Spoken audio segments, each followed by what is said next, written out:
Fala, galera! Estamos começando aqui mais um Central de Comunicação da capital de Pindorama. Eu acho que é a primeira vez no ano que eu falo o nome inteiro sem errar.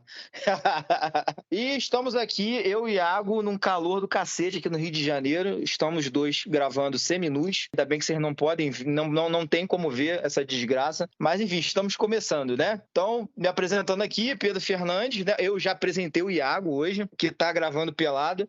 E a Patrícia, que está gravando lá de Curitiba, né? Ela que é vizinha do Sérgio Moro. Tudo bem aí, Patrícia? Tudo ótimo, mas você fica... Eu tô aqui, gente, com a câmera, né, ligada, eu tô vendo os dois aqui seminus, né? Não, mentira. Quem tá seminu é o Pedro. O Iago tá com uma regata que é exatamente da cor dele. Então parece que ele tá pelado, mas não tá. Porra, eu não sou laranja. Quase da mesma cor. Na câmera tá bem parecido. Rosinha. Bem da cor do Majin Buu. Se fosse 3 semanas atrás, tava exatamente da mesma cor. Ninguém ia nem perceber que você tava vestido. Agora já tá dando uma leve diferença. Não, 3 semanas atrás tava dose. Mas tipo... 3 semanas atrás eu tava com a cor da bandeira do PT, vermelha. Ninguém sabia se eu tava com camisa ou sem camisa. E eu sou a única pessoa que não tá pelada aqui, né? Pois é, a gente não tem nada contra, tá, Patrícia? Ai. E vamos que vamos, né? Que hoje a gente tem bastante coisa para falar. Hoje nós vamos abordar aqui as principais fake news, né? Do antro bolsonarista, né? Porque não tem outra coisa, né? Que eles sabem fazer. Acho que a única coisa que pode se dizer que eles sabem fazer bem é mentir. Então, a questão aí são fake news, né? Que foram criadas aí já nesse princípio de governo Lula e que a gente vai estar aqui apresentando, né? E desmentindo, né? Beleza? Vamos iniciar com o nosso giro de bizarrices, então. Vamos lá, Patrícia? Número 1. Então, gente, o número 1 são as tatuagens do Jorge Cajuru. Gente, que desgraça. Eu vi isso hoje. Jorge Cajuru, ele foi lá e tatuou a cara do Álvaro Dias nas costas. Colorido. Tá colorido. Só que assim... Não basta ele ter tatuado a cara do Álvaro Dias, ele tem também uma tatuagem do Datena nas costas, em que, se não soubesse que é o Datena, a gente diria que é o Carlos Nascimento, porque tá a cara do Carlos Nascimento. Daí você já vê. E aí, por outro motivo que a gente também não sabe, ele tem uma tatuagem da Adriane Galisteu. Sinceramente, depois que eu vi, eu tô realmente com medo de dormir essa noite e ter pesadelo com essa tatuagem. Era pra ser a Adriane Galisteu, mas assim, francamente, parece o monstro do Lago Ness. Não tem o grito. A Samara do grito. Não, a Samara é mais bonitinha. Não ofende a Samara, tá? A Samara não tá tão feia assim, não. Que isso, gente. A Samara, quando sai do poço, é nada bonitinha. Não, melhor que isso aqui ela é. Pra vocês terem uma noção que tá medonho isso, né? Já viram na página, foi postado hoje, sexta-feira, dia 20 dias de São Sebastião, feriado aqui no Rio de Janeiro. E o outro lado tem quem? A Cláudia Milk, né? Cláudia Milk, que parece, sei lá, uma mistura do Michael Jackson com a Madonna, talvez. Não sei. Tá bem medonho, assim, sem nenhuma proporção. Você vê o nariz dela, sabe? O nariz dela... Ai, gente, eu não vou falar o que parece. Vou deixar aqui na cabeça de vocês. Mas é isso aí mesmo que vocês estão pensando. Não tem proporção nenhuma, sabe? O rosto tá de frente, mas era pra ser de lado. Tá bizarro, o cabelo amarelo. Sério, eu já vi tatuagens feitas em cadeia muito melhor que essa aqui. Olha, o que eu acho mais impressionante, eu já acho assustador alguém tatuar o Álvaro Dias, né? Porque quantas pessoas têm uma tatuagem do Álvaro Dias? Quer dizer, imagina chegar no tatuador e falar, não, então, quero tatuar esse moço aqui. Aí mostra a cara do Álvaro Dias, a foto do Álvaro Dias. Então, assim, já deve ser um troço muito, muito fora do comum. Ninguém faz uma tatuagem desse tipo. O que passa na cabeça do Cajuru para fazer essa tatuagem e essas outras? É uma pessoa muito peculiar. Eu acho que isso diz muito da personalidade dele, né? E o pior é quando bater um arrependimento. Assim, se é que vai bater arrependimento um dia, acho que uma pessoa que faz tatuagem do Datena, do Álvaro Dias, da Adriane Galisteu, tudo junto, eu acho que essa pessoa não tem muito senso de nada a ponto de um dia se arrepender, né, das tatuagens que fez, mas essa é a bizarrice, assim, a meu ver, da semana. Puta que pariu. Eu tava pensando nisso aqui também, cara. Fica assim, quem teria a ideia de tatuar o Álvaro Dias, cara? Meu Deus do céu, eu fico pensando, realmente, pra mim isso é o ápice, é o Álvaro Dias. Porque se você for falar ainda, né, Adriano Galisteu, Cláudia Leite, até o próprio Datena, não tatuaria nenhum deles, tá, gente? Só pra deixar bem claro. Mas ainda é uma coisa que não é tão bizarra. Aí o cara tatua o Álvaro Dias colorido no centro das costas. Enfim, mas como diz a minha avó, o que é de gosto é o regalo da vida. Como diz uma amiga minha, cada um é burro do jeito que quer. Também, boa. Tá comendo o que aí, Iago? Cara, eu não aguentei, eu tive que comer uma batata rosti, porque é o seguinte, minha mãe foi no shopping, trouxe, Que maneiro. e detalhe que teve que ser esquentada no forno, né, porque o micro-ondas fez o grande favor de pifar, então o que faz a vida perder totalmente o sentido, né, assim, você não tem micro-ondas dentro de casa, sendo que eu fui tirado do meu tempo, sei lá. Ao vivo aqui, galera, White People Problems. Viver sem micro-ondas, realmente. É triste. Complicado. E vamos para o número 2, gente. Vamos para o número 2. Sósia do Lula. Os bolsonaristas publicaram essa semana uma foto da Janja, não sei o lugar onde é que ela tá ali, mas ela tá com algumas pessoas que com certeza devem ser conhecidas dela. E no meio tem um rapaz de cabelo grisalho, em que eles dizem que aquele ali é o sósia do Lula. Ele ali, ele passa por uma transformação, né? E aí vira o sósia do Lula. Sendo que o cara não tem nada a ver com o Lula, né? Tipo assim, ele teria que passar por um processo, né? Botar uma máscara, uma puta de uma maquiagem para poder ficar parecido. Cara, de onde essas pessoas conseguem... Assim, para mim, o problema não é quem inventa esse tipo de idiotice. Para mim, o problema pior é quem consegue acreditar nisso. Que realmente existe um sósia do Lula. E aí os caras invertem a foto para dizer que ele tem 5 dedos na mão, não sei o quê, e pipipi, popó. No final das contas, tipo, tem um monte de gente reproduzindo esse discurso. Gente, as pessoas abdicam de raciocinar, sabe? Elas simplesmente abdicam completamente. É proibido raciocinar. Foi dito, então é isso mesmo. Você tá na internet é porque é verdade, né, Patrícia? Sim, mas o ápice dessa bizarrice não é nem os malucos que acreditam nisso, que também é bizarro. Mas o ápice dessa bizarrice é o quê? Gente, vamos lá. Eu preciso tomar um pouco de ar para conseguir falar isso sem rir. E vai ser muito difícil eu conseguir falar isso.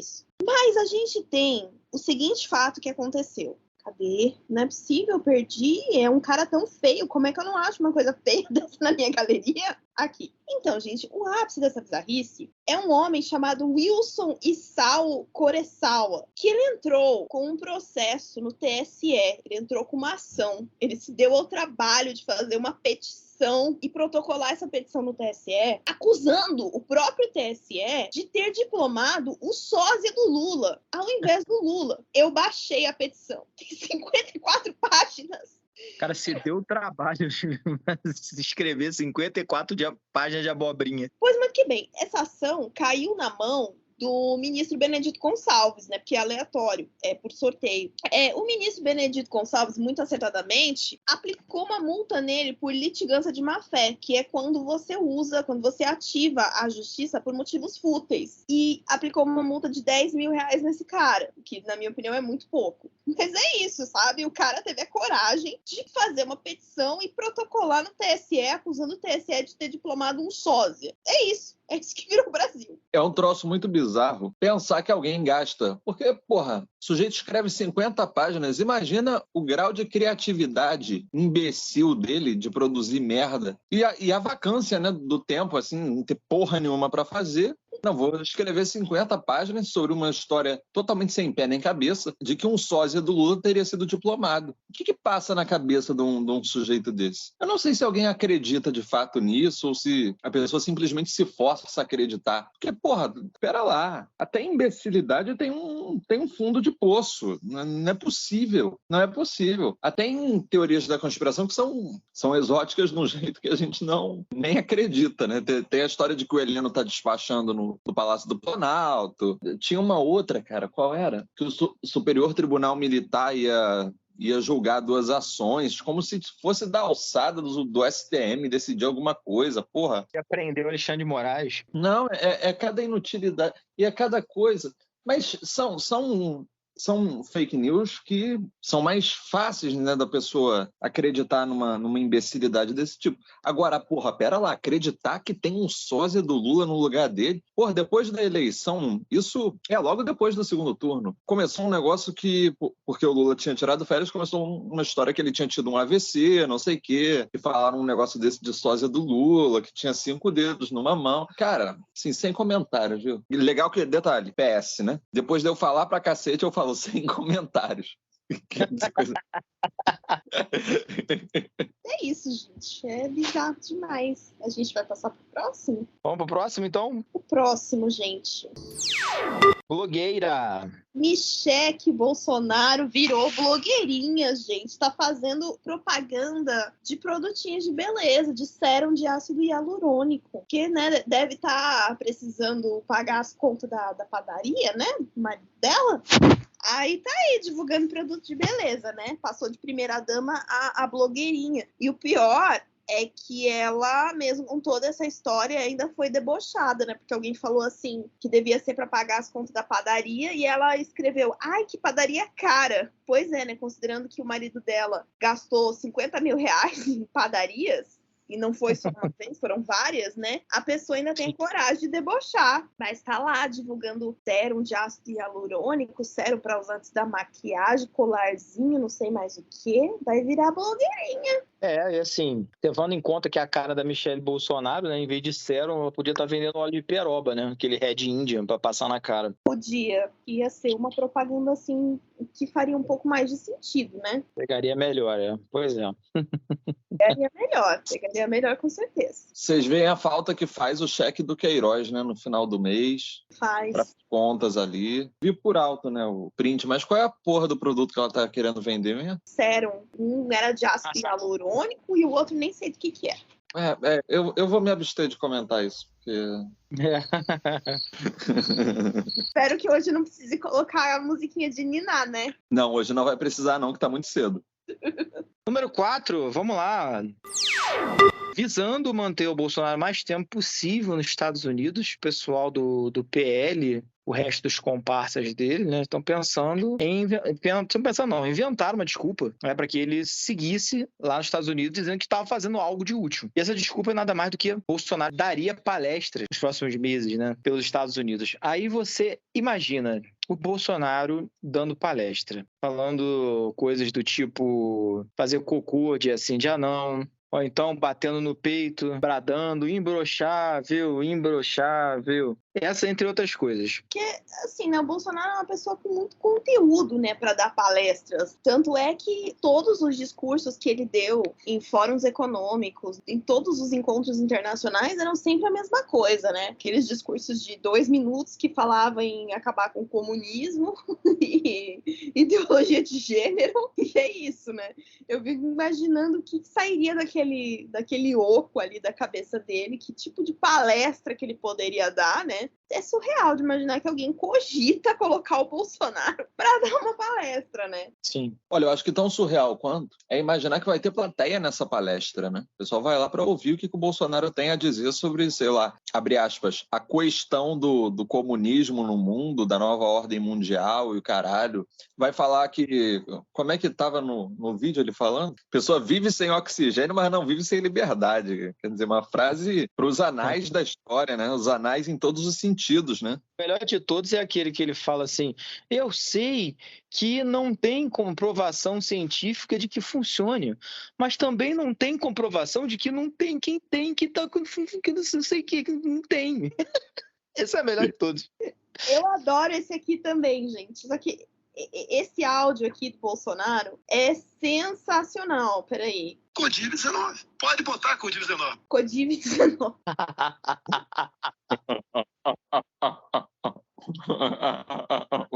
Mas o pior de tudo é que tem gente pra ouvir esse cara, né? Mesmo que seja meia hora dele falando merda. Mas tem, infelizmente tem. Só que A gente sabe, né, que isso aí nada mais é do que uma desculpa para não voltar nunca mais pro Brasil. Tá morrendo de medo de voltar pro Brasil, né? Porque hoje, né, hoje saiu mais um escândalo, né? Já estamos entrando aqui em notícias de última hora e de áudios, uma investigação que está sendo feita, né, e que já conseguiram coletar áudios onde se comprova a existência de um caixa 2 no Palácio Planalto. E no meio disso tem uma verdadeira farra com dinheiro público, que vai desde transações com dinheiro vivo até o uso indiscriminado de cartões corporativos. Um escândalo. Verdadeiro escândalo. Estamos no aguardo dos áudios, Xandão. Por favor, hein? Não vamos contar a fofoca pela metade, que senão a gente morre. Realmente, a gente precisa desses áudios. Gente, pelo amor de Deus, sabe? Fofoca pela metade mata o fofoqueiro. Mata o fofoqueiro. Duas coisas. Ainda sobre a palestra do Bolsonaro, provavelmente ele ia ler um slide, um compilado dos tweets sem sentido do Carluxo, né? A isso se resumiria a palestra, provavelmente, né? Agora, sobre esse escândalo do Caixa 2, primeiro que ansioso pelos áudios como vocês. Segundo que... Qual é a surpresa, gente? O Bolsonaro é ladrão desde que ele surgiu na política do Rio de Janeiro no final da década de 80. Então não tem nenhuma novidade nisso. Agora, a questão é que o sujeito forjar a prova contra ele próprio, a partir do momento que ele grava áudio para cometer crime, ou ele tinha muita certeza de que não iam descobrir os áudios, o que eu acho que é o mais provável, ou ele realmente era um cara muito... uma topeira completa, que também é verdade, né? Mas junta a burrice com a certeza da impunidade e dar esse tipo de coisa. Eu acho que se esses áudios vierem à tona, a gente vai ter aí uma reedição de quando soltaram aqueles áudios do Temer com o Joesley falando tem que manter isso aí, viu? Vão interromper o plantão da Globo. Ah, com certeza. E assim, isso tem que ter repercussão, sabe? Porque quando foi, por exemplo, a história lá do ministro do Lula que comprou uma tapioca de R$8, foi feito um escândalo em cima disso. Então isso precisa ter repercussão, precisa ter a repercussão necessária, inclusive também essa história aí dele ter gastado mais de 75 milhões no cartão corporativo, que não está reverberando como deveria. Verdade. Seguindo então, vamos para a parte principal aí, né, do programa e vamos falar aí das principais fake news que estão rondando o governo Lula. Tá aí como a gente falou no início do programa, tem uma coisa que o Bolsonaro sabe fazer, mentir, enganar as pessoas. E infelizmente, né, eles ainda têm uma rede muito forte de divulgação de fake news e de coisas que, infelizmente, né, a comunicação deles é bem inteligente nesse ponto. Coisas que realmente dialogam com os medos da população. Então, a gente vai começar aqui agora a falar um pouquinho sobre isso. Vamos iniciar então com a questão do imposto de renda. Como foi, né, disseminadas a fake news, como é que está sendo feita, como está sendo falada e qual que é a verdade sobre o caso. Só para contextualizar essa fake news sobre atualização do imposto de renda, é o seguinte, durante a campanha, o Lula falou em isentar quem ganha menos de R$5 mil da declaração, né, do imposto de renda. A questão é a seguinte, todo mundo sabe, é o mesmo funcionamento, né, da lei orçamentária, né, para o ano seguinte. Então, o que está em vigor esse ano estava estabelecido no ano passado. E, na verdade, não houve nenhuma atualização na tabela já há bastante tempo. E, assim, Bolsonaro que sempre falou que o povo brasileiro paga muito imposto, não sei o quê, e que não tem retorno, ele nunca moveu um pentelho para mudar nada. Nunca. O Lula tinha essa proposta no programa de governo dele, ele falou em debate, falou no programa eleitoral, justamente para aliviar a base da pirâmide social, que é sobre a qual recai o maior peso da carga tributária. O outro lado dessa questão do imposto de renda seria justamente a necessidade de fazer uma reforma tributária com um imposto que não incidisse tanto sobre consumo, incidisse mais sobre renda, etc. e tal. Mas voltando, o fato é que o governo começou, agora tem 19 dias que começou o governo, e os caras estão simplesmente falando, tá vendo? Faz o L, tá vendo? Não mudou nada o imposto de renda, vai ter que pagar o imposto de renda, a mesma coisa. Sendo que a lei é a tabela que já estava em vigor e que estava prevista para continuar esse ano. Não teve tempo para haver nenhuma mudança, e esse tipo de atualização só acontece em relação ao ano seguinte. Então, quer dizer, tem uma mistura aí de má fé com desinformação, e que esse é um caso, sim, que não pode ser tratado simplesmente como algo ridículo, mas que tem que ser tratado como algo grave, porque dialoga com uma necessidade básica, né? Com o bolso da população. Muita gente que votou no Lula esperando justamente isso, que não sabe como funciona direito esse tipo de coisa, né? Ninguém tem obrigação de saber isso. Ninguém tem obrigação. E aí os caras vêm e metem, né, no meio dessa campanha de desinformação, essa sobre o imposto de renda, para falar que o governo prometeu uma coisa e simplesmente não vai cumprir. Não é isso. Não é isso. Que isso fique bem claro, sabe, que isso é uma grande mentira que está sendo disseminada e que tem um público-alvo, né, de classe média mais baixa. Bom, a segunda fake news que está sendo espalhada no esgoto bolsonarista é sobre o auxílio reclusão. E nesse caso do auxílio reclusão, também é uma mistura de burrice com má fé, né? Que é assim, o bolsonarismo é isso, né? Uma mistura de mau caratismo com burrice. Então é uma distorção absurdo da realidade, porque o que está sendo espalhado no esgoto deles? Que o auxílio reclusão foi aumentado de um salário mínimo, que no ano passado estava 1.200 e alguma coisa, para R$1.700. Isso é fake news deles. Por que rola uma distorção? Primeiro, vamos lá, que não.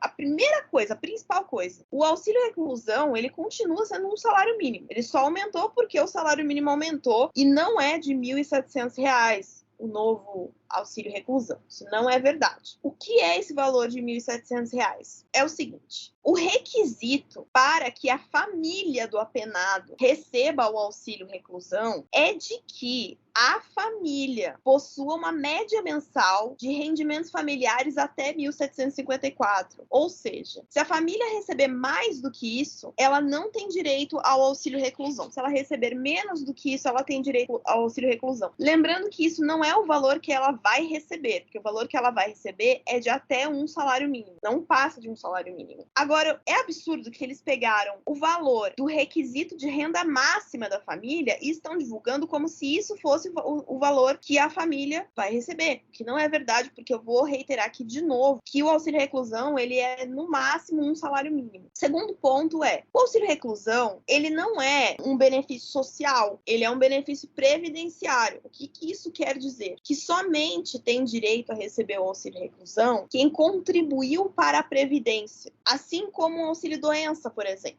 Se você não contribuiu, você não vai receber. Esse dinheiro é um dinheiro que a própria pessoa que foi apenada, que foi condenada, ela já contribuiu por diversos anos. Então não é um benefício que o governo está dando para essa pessoa. Ela pagou a previdência para ter esse direito. E o outro ponto é que esse benefício não é pago para o condenado. A pessoa não vai lá receber na cadeia um dinheiro. Não é isso, gente. Quem recebe é a família da pessoa que foi presa, que está em situação de privação de liberdade. A família dessa pessoa não tem culpa que ela foi condenada. E muitas vezes dependia da renda dessa pessoa para sustentar a casa. Agora que ela está presa, ela não vai mais receber. E muitas vezes é uma pessoa que tem filhos, que tem dependentes, né, que precisam de dinheiro para sobreviver. O auxílio reclusão é pago para os familiares do apenado e não para o apenado. Então, acho que isso também tem que ser destacado e, né, de novo reiterando, não existe auxílio reclusão de R$1.700. Isso é invenção de bolsonarista. O auxílio reclusão máximo é de R$1.300 ali, que é o salário mínimo vigente. Só comentando aqui, Patrícia,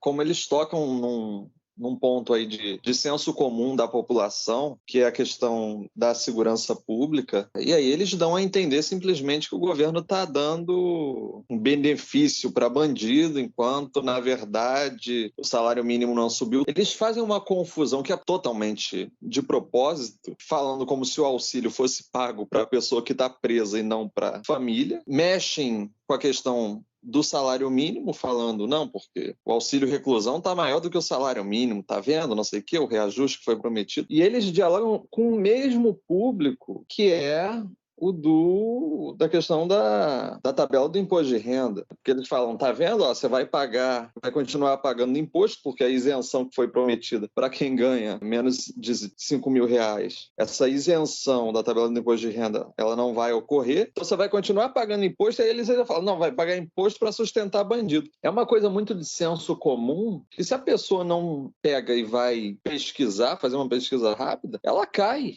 nesse discurso. Ela cai nesse discurso e aí pronto, muita gente que às vezes até votou no Lula, vendo a merda que foi o governo Bolsonaro, o pior governo da história, essa pessoa simplesmente vai pegar e vai já querer, assim, partir para uma postura de oposição, enfim. Vai ver lá os bolsominions da família falando, não, tá vendo? Faz o L. Não achou que não ia precisar pagar imposto de renda? Faz o L aos bandidos lá. Quer dizer, é uma competição muito desleal, porque eles têm uma máquina de dinheiro clandestina e que a gente simplesmente... E uma capacidade de comunicação que a esquerda só veio começar a ter, né, recentemente. Então, eles têm uma expertise, né, nesse lance de produção de... Essa comunicação em massa que eles fazem que é muito grande, que eles usam, obviamente, para cometer crimes, no caso. Aí você vê que, assim, é a covardia que é você lançar uma fake news como essa, né? Que para o senso comum é muito fácil absorver isso, né? Que é um dinheiro que ele não vai nem para a mão da pessoa que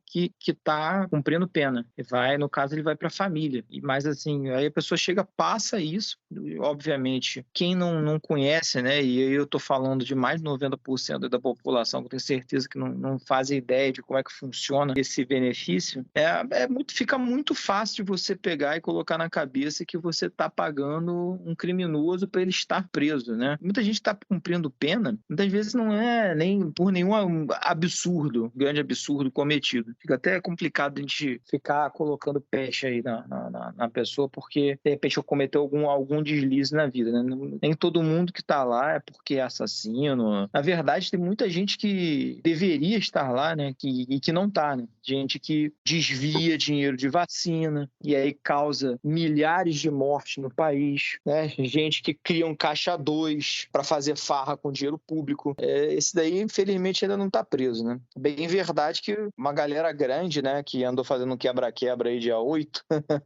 tudo presinho, né? Mas estamos aguardando o julgamento para que essa prisão preventiva dele se torne definitiva. E agora vamos falar de Lei Rouanet, né? Lei Rouanet é sempre uma coisa muito polêmica, né? Que é, mais uma vez, o bolsonarista ele vem para inventar que é uma coisa que realmente não é. Eles inventam como se fosse a Lei Rouanet fosse um desvio, né, de dinheiro público para a classe artística, né? E aí eles usam sempre nomes que, no caso artistas, né, já de muito redome, pessoas que já têm muita grana, enfim, e aí para colocar como se fosse um desvio de verba pública para engordar a conta de artista que já é rico. E, tipo, não é nada disso. Não é nada disso. Vamos falar um pouquinho aqui de Lei Rouanet. O que é, né? O que é a Lei Rouanet?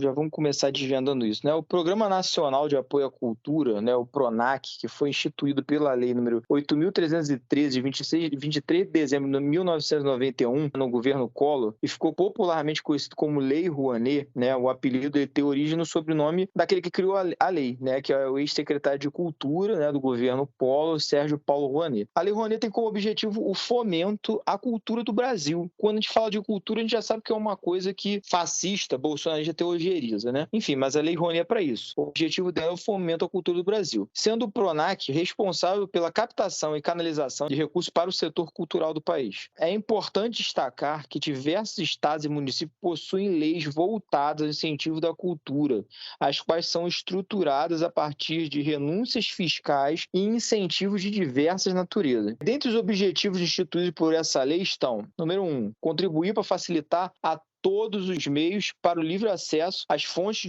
da cultura e o pleno exercício dos direitos culturais. 2. Promover e estimular a regionalização da produção cultural e artística brasileira com valorização de recursos humanos e conteúdos locais. 3. Apoiar, valorizar e difundir o conjunto das manifestações culturais e seus respectivos criadores. 4. Proteger as expressões culturais nos grupos formadores da sociedade brasileira e responsável pelo pluralismo da cultura nacional. E 5.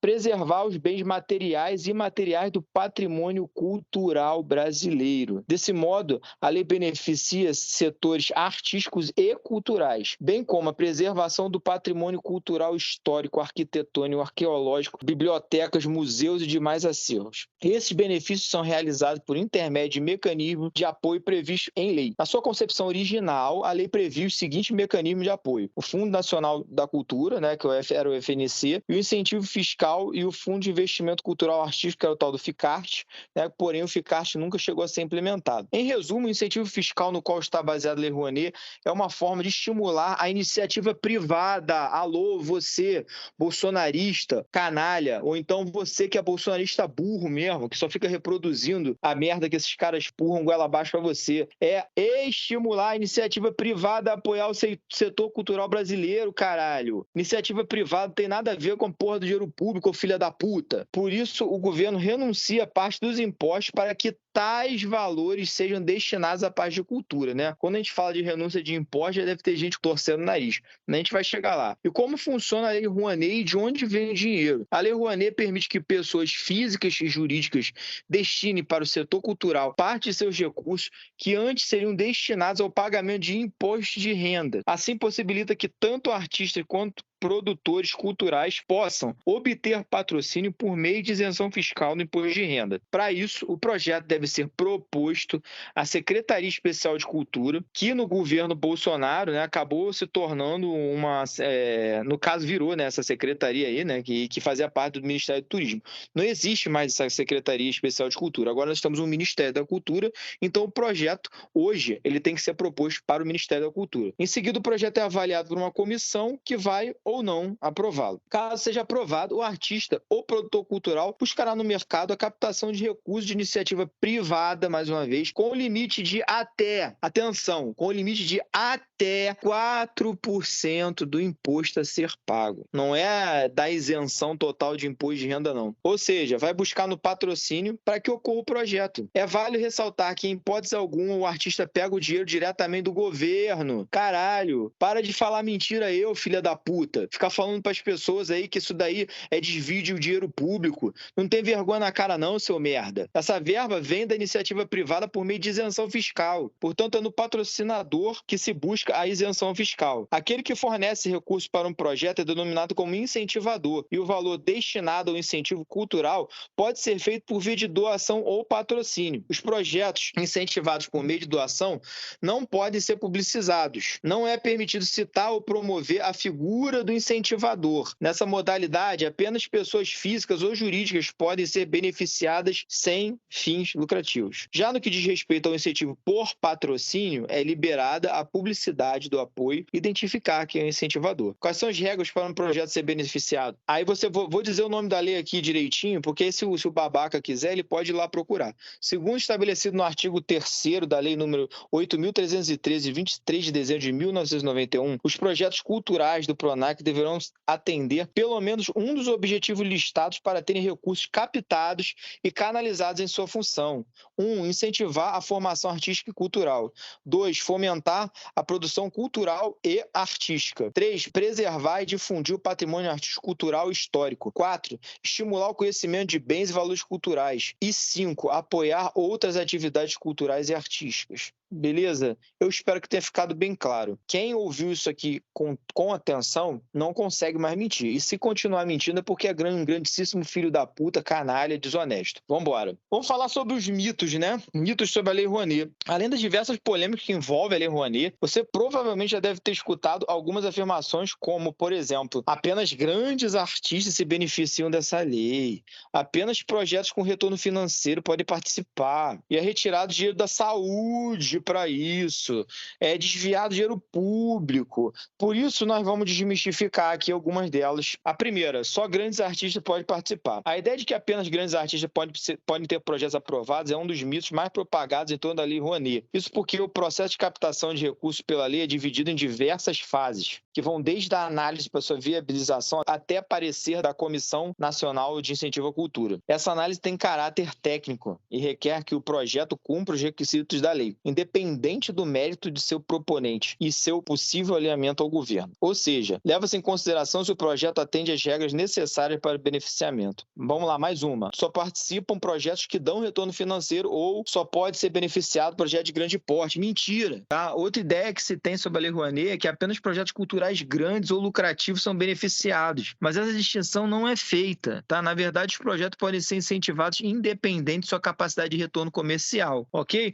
Entretanto, nos últimos anos, o entendimento jurídico tem passado por algumas mudanças. A indicação de que realizações com alto potencial lucrativo ou com capacidade de atrair parcerias privadas não possam captar os recursos. A exemplo dessa indicação tem-se o Rock in Rio, o qual já fez o uso da lei bem anteriormente, e muitos consideravam a destinação de recursos pelo injusto. E, assim, de fato é. A partir disso, existem novas regras que determinam que pode haver o lucro, desde que não seja exorbitante. Mais uma, vamos lá. A lei tira dinheiro da saúde e da educação para destinar aos artistas. Nossa, isso é absurdo, né? Outro mito sobre a Lei Rouanet é aquele que ela tira dinheiro de cofres públicos para dar aos artistas e produtores culturais, quando na realidade isso não ocorre. Não ocorre. Na verdade, a lei incentiva, mais uma vez, vamos lá, repitam com o tio. A lei incentiva que a iniciativa privada invista no setor cultural. E de tal forma, essas empresas têm isenção fiscal no imposto de renda. Então, mais uma vez falando, quem chegou até aqui, então, pô, pelo amor de Deus, se não compreendeu até agora, é porque não quer compreender. E para você que está ouvindo isso daqui, que agora ficou esclarecido exatamente como é que é, vai lá naquele bolsominion que você conhece, que toda hora fala de Lei Rouanet, constrange ele, deixa ele constrangido, mostra a verdade, tá? Mostra os fatos e constrange ele, que é constrangendo essa gente que você deixa elas com vergonha, e a partir daí elas começam a pensar 2 vezes antes de falar merda. Enfim, é isso, e me desculpe aí se eu fui um pouco agressivo em determinado momento, porque eu fico muito puto, né, com essa situação. Uma outra coisa que eu acho importante a gente adicionar quando a gente fala de Lei Rouanet é que existe uma ideia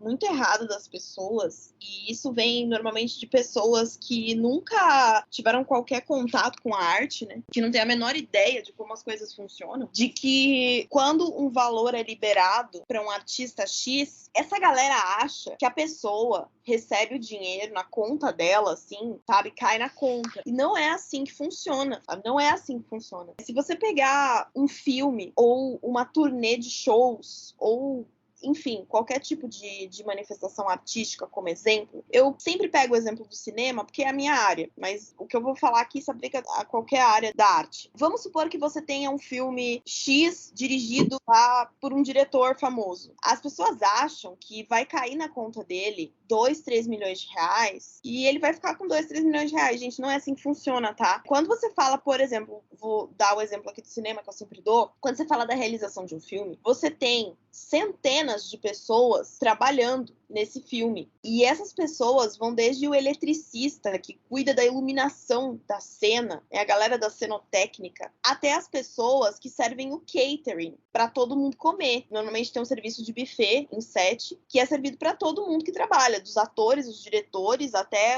a galera da própria cenotécnica. Então, você tem centenas de pessoas trabalhando numa produção. Mesma coisa um show. Você pegar uma turnê musical, você tem uma pessoa que cuida da luz, você tem uma pessoa que arruma o camarim, você tem uma pessoa que cuida do figurino, você tem uma pessoa que afina os instrumentos, testa os equipamentos de som. Não é... As pessoas acham que se um dinheiro é liberado, por exemplo, para um cantor, é liberado, sei lá, 2, 3 milhões, as pessoas acham que a pessoa vai receber 2, 3 milhões. Gente, não é assim que funciona. Você tem centenas de pessoas trabalhando em um projeto e muitas vezes recebendo salário mínimo, um pouquinho mais que o salário mínimo. E são pessoas que recebem esse valor e que sustentam famílias. São trabalhadores como eu, como você. Não é todo mundo famoso, não é todo mundo... Não, gente. Tem muita gente que trabalha para receber. E outra coisa também que eu acho muito importante frisar quando a gente fala de Lei Rouanet é que já foram feitas diversas pesquisas pesquisas que comprovam que cada R$1 gasto em Lei Rouanet volta R$1,50 para o Brasil, por meio de arrecadação de impostos em cima dessas obras, né, porque todo mundo paga imposto e existe imposto para veiculação de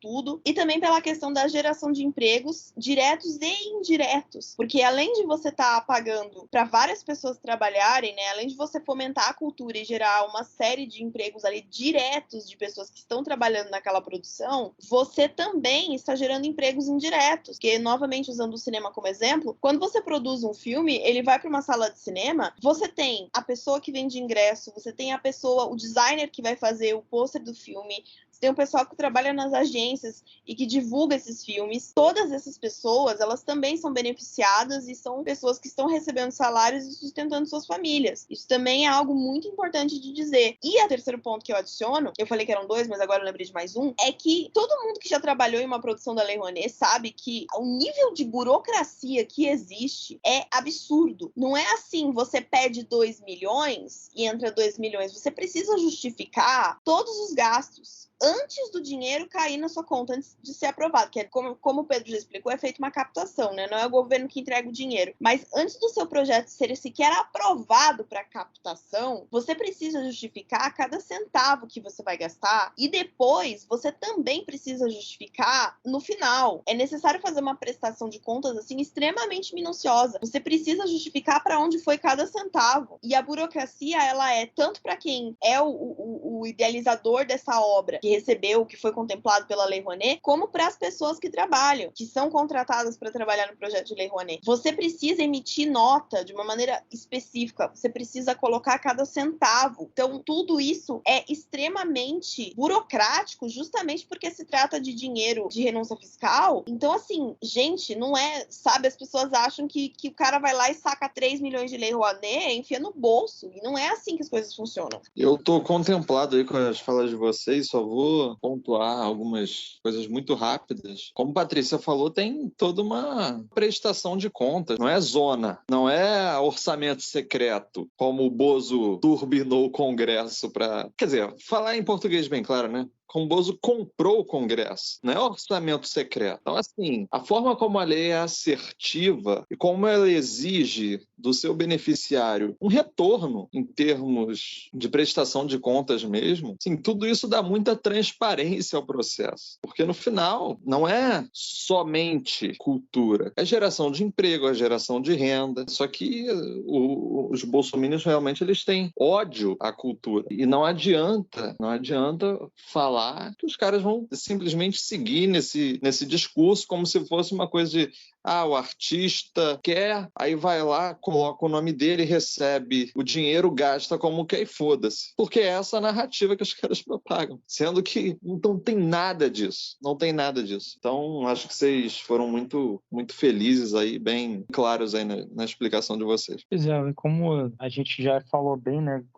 Eu quero falar mais uma vez sobre isso. O fascismo, ele odeia a cultura. Ele odeia qualquer manifestação cultural. O fascista, ele quer ver pessoas, se possível, todo mundo vestido de cinza, entendeu? Quebrando pedra, que é o mundo mais sem graça possível. Só que isso aqui acabou.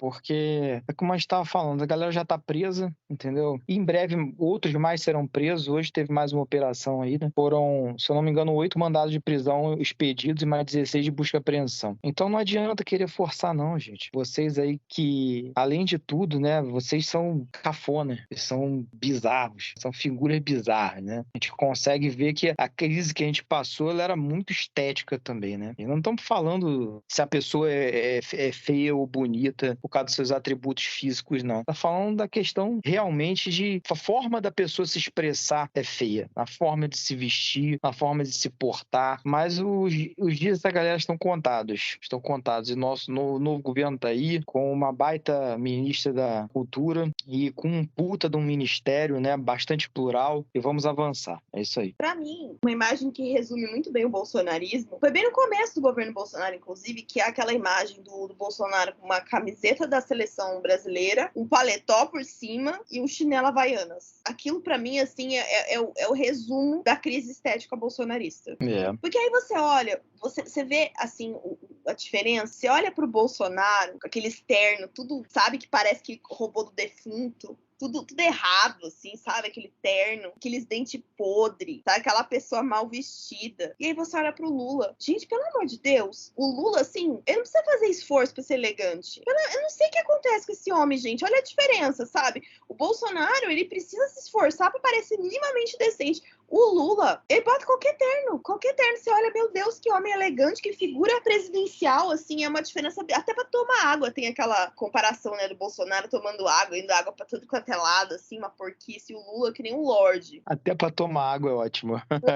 Sir. Sabe aquele meme que é um bonequinho com monóculo, assim, tipo, like a sir, tomando chá? É tipo isso. Depois dessa da diferença do Lula pro Bolsonaro tomando água, minha criatividade se esvaiu, assim, porque eu nunca ia parar para pensar nisso. Agora, de fato, a crise é estética, porque se a gente for pensar em gente com um negocinho, eu sou robô do Bolsonaro, vestido de robô, gente com chifre falando, eu sou gado, a outra que se orgulha de cagar dentro do Palácio do Planalto, aí o sujeito que dá 7 facadas na pintura do Di Cavalcante, o sujeito que pega o relógio que o Dom João VI trouxe para o Brasil. Assim, se a gente for ver o ódio que eles têm a tudo que é patrimônio cultural, histórico, como eles têm um senso estético, que é essa coisa não do verde a amarelo, patriótico, a identidade nacional. Assim, eles odeiam a identidade nacional. Odeiam. Realmente, é uma coisa... Tem essa... É a estética do fascismo mesmo, não tem outro termo, não. E é o fascismo tupiniquim, né? Essa coisa excêntrica aí que a gente está lidando. E detalhe, a gente já via esse tipo de aberração em 2015, quando começaram a fazer passeata pelo golpe contra Dilma. De uma forma mais diluída, mas já estava presente ali esse tipo de escrotice. Só que a coisa foi se agravando. Depois da micareta lá, fora Dilma, fora Lula, fora PT, depois dessa micareta aí, assim, o nível só foi descendo. Tem um podcast chamado Além do Meme, que é do Chico Felitti, que é o mesmo cara que fez o podcast da Mulher da Casa Abandonada. E tem um episódio que ele foi atrás da galera da dancinha do impeachment. Ele tentou localizar essas pessoas. E o que é muito engraçado é que, tipo, ninguém quis dar entrevista, todo mundo morre de vergonha disso. Todos eles sumiram e, tipo, a única pessoa que topou dar uma declaração só aceitou fazer isso com a voz de pato. Rapaz. Assim, eu acho que é o mínimo que se espera de uma pessoa que participou de um absurdo aquele ali, né? Porque realmente, assim, né, cara, é muita coragem, né? Eu acredito que aquela galera deve ter ganhado muito bem, sabe? Deve ter ganho muito bem, porque não é possível, cara. Aquilo ali, nossa, eu lembro até hoje. Flash mob bizarro.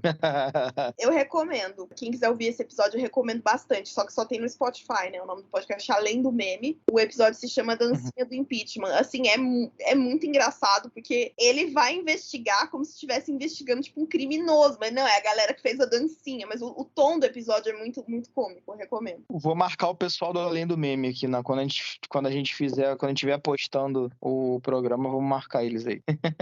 Vamos falando deles.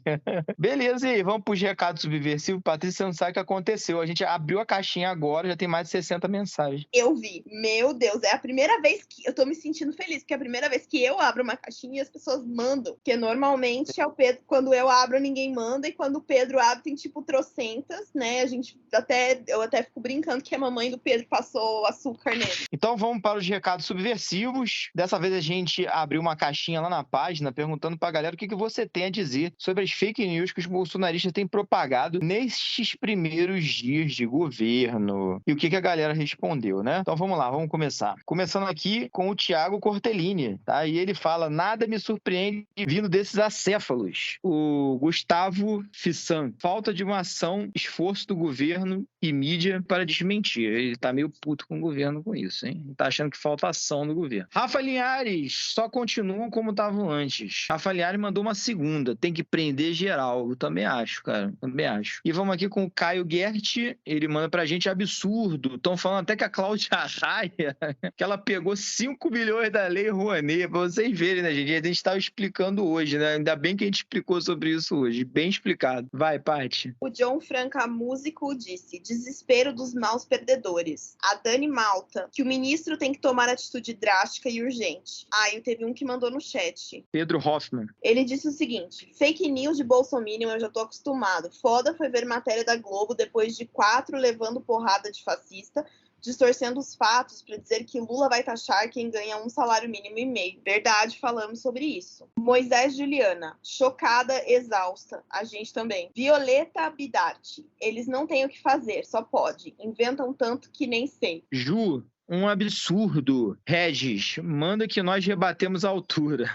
Regis, já que se você ouviu o programa de hoje, você já sabe exatamente do que a gente está falando, de todos. Tá tudo explicadinho. E como eu falei no final da minha explanação, pega essas explicações quando você souber de um bolsominion falando essa merda, vai pra cima dele, constrange ele, deixa ele vermelho de vergonha, entendeu? Mostra o quão mentiroso e desonesto ele é. É isso.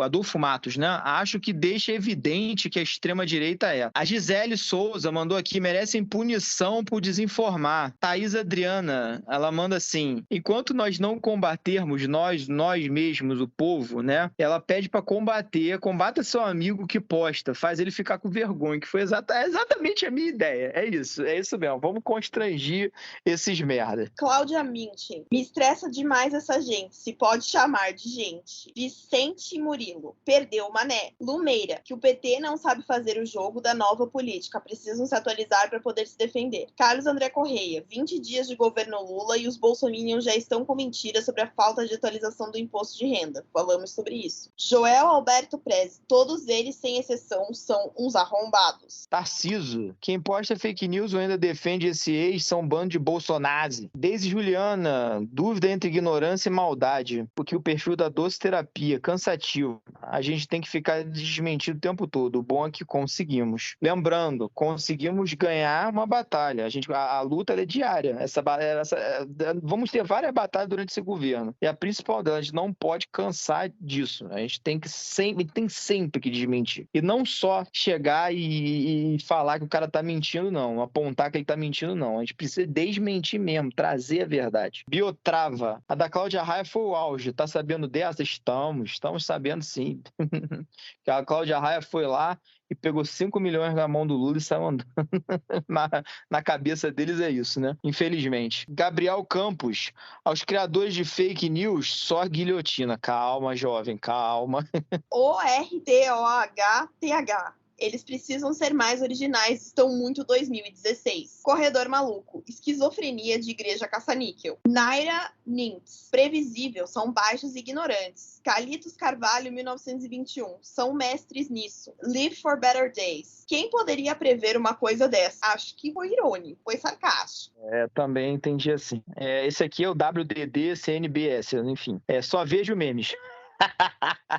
Gisele do Carmo, desespero. O Neto aqui manda, deixar o show livre demais fez ele desenvoluir para esperneação golpista. Cláudio Alberto, tenho raiva deste povo, mas irão pagar muito caro, porque eu sei que as leis de Deus são bem severas. Uau. Aí vai todo mundo se fuder, cambada de mentiroso. É isso.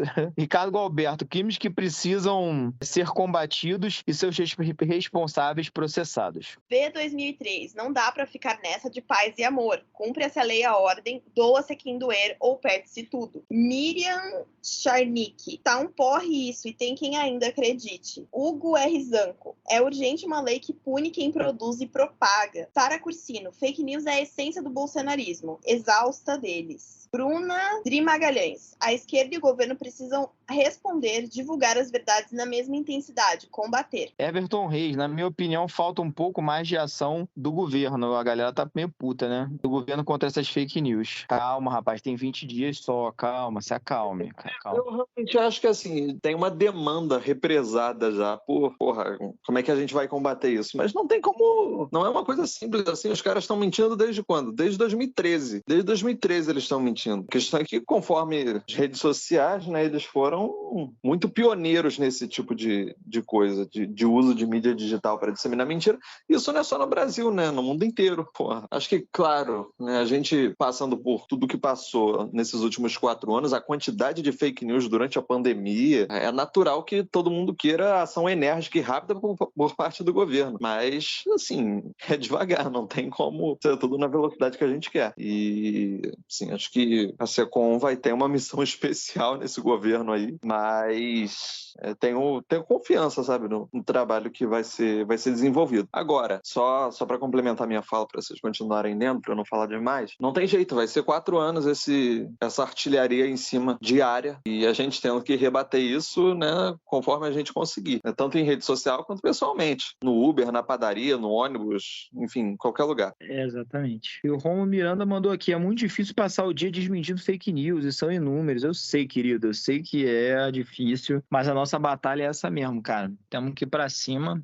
desmentir, como eu tava falando, constranger. Constrange um bolsominion, é isso. Ana Paula Tomás, idiotas. Absurdo. A Fibernana, ela mandou aqui, tem 2 partes a resposta dela. A primeira diz assim: a esquerda não tem articulação e organização para contrapor elas nas redes. Eles controlam as pautas todo santo dia. Lavagem cerebral é feita assim. Para desfazer tinha que ser do mesmo jeito. Então, eu entendo o seguinte, eu não acho que a gente não tem articulação, não. Eu acho que a gente demorou para se estruturar. Hoje nós temos um investimento grande, né, em comunicação, né? A gente tem vários parlamentares que investem bastante nessa forma de poder interagir mais diretamente com o público. E essas pessoas, elas são um canal, né? Esses parlamentares são um canal muito forte aí de possibilidade de desmentir fake news, e eles têm feito isso, tá? Só que isso vai melhorar com o tempo, vai melhorar, ainda mais agora que a gente é governo, fica tranquilo que vai dar tudo certo. Eric de Amorim, fodam-se todos vocês.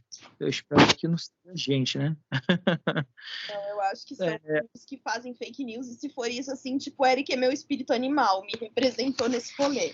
Exatamente. A Luciana B. de Almeida, copiada das fake news trumpistas, nem originais sabem ser. Sim, cara, metade, assim, mais da metade dessas fake news são copiadas dos Estados Unidos. Até as teorias da conspiração, tudo vem de lá. Só muda os nomes, mas é a mesma... Patrícia, deixa eu só responder esse próximo aqui. O William Klein falou aqui: gostaria que vocês colocassem fonte nos posts de vocês para não se igualarem a eles.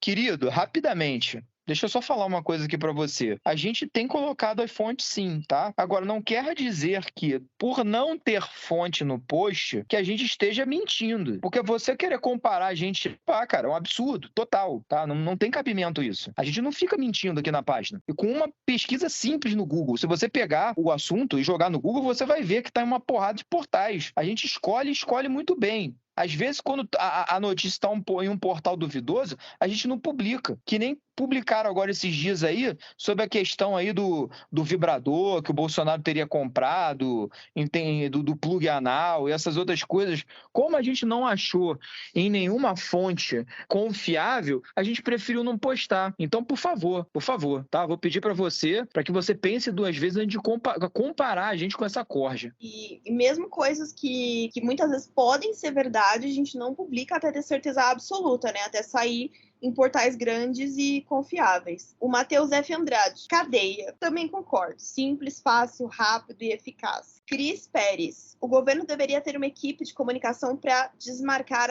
acho que era para se desmascarar, né? Desmascarar as fakes, com provas, como o Felipe Neto fazia. Então, Cris, agora no dia 24, hoje é sexta, né? Na terça-feira, acredito, que vai ter alguns anúncios da Secom. Então, a gente acredita que vai ter anúncios bem interessantes nesse sentido e que isso vai caminhar, como o Pedro já tinha falado. E a Frida Não Calo. Saiam da Matrix, Bolsonaro, e vão estudar, ler, trabalhar, refletir. Já deu! Concordamos. É isso aí. E encerramos aqui com a Frida Não Calo os recados subversivos do dia de hoje. Considerações finais? Alguém tem algo aí para dizer? Eu acho que eu tô contemplada. Eu também, contempladíssimo, companheiros. Eu também. Bom, então conseguimos encerrar o nosso primeiro programa sem que ninguém tenha dormido no meio dele. Sim. Sacanagem comigo. É um feito, mas é que normalmente a gente grava super tarde, hoje a gente tá gravando mais cedo, né? Então, mas assim, teve uns bocejos. Hoje eu fiquei com os olhos bem abertos. Hoje a gravação tá de acordo com o meu horário de idoso, né? De dormir cedo. É isso. Bom, então, posso encerrar? Pode sim. Pode. Tchau, gente. Era pra falar tchau? Não, né? Então vamos encerrando por aqui mais um Central de Comunicação da capital de Pindorama para você que chegou até aqui o final com a gente. Nosso muito obrigado, um abração, valeu, beijo, tchau. Tchau. Agora sim, tchau.